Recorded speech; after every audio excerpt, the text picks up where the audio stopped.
दोस्तों, इतनी सारी खांसी की दवाइयां हैं, तो किस वाली खांसी में कौन सा सिरप आपको यूज करना है आज मैं आपको एक्सप्लेन करूंगा।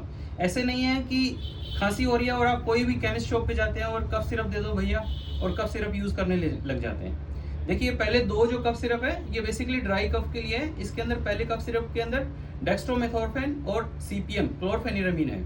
ये ड्राई इरिटेटिंग कफ के लिए होते हैं। लेकिन अगर आपके ड्राई इरिटेटिंग कफ के साथ अगर आपके नेजल कंजेशन है, नोज से डिस्चार्ज आ रहा है, तो जिसके अंदर डेक्स्ट्रोमेथोर्फेन और फिनाइल सीपीएम के साथ फिनाइलेफ्रिन है, तो वो डीकंजेस्टेंट होता है, तो वो कफ सिरप यूज करना होता है।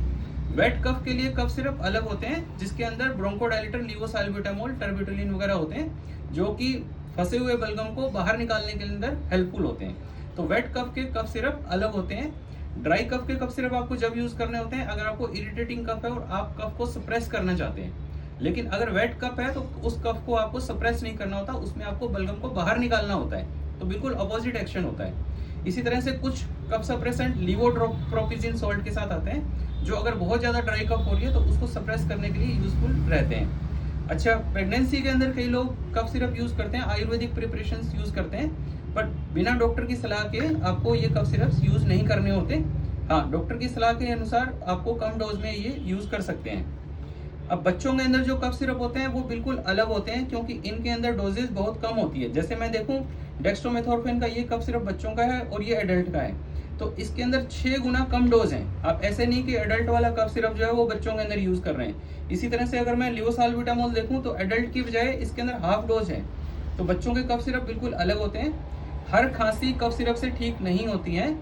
कई बार अगर बहुत ज़्यादा इरिटेटिंग कफ है, ये पूरा एयरवे हमारा स्टिमुलेट हो रखा है, तो ऐसे में कई बार हम इनहेलर्स जो माउथ से लेने होते हैं, या कई बार कुछ डिवाइस के साथ इनहेलर होते हैं, वो हमें यूज करने होते हैं, जो मुंह से अंदर खींचने होते हैं। तो वो ब्रोंको डायलेटर डिवाइसेस होती हैं, उसके थ्रू वो लिए जाते हैं।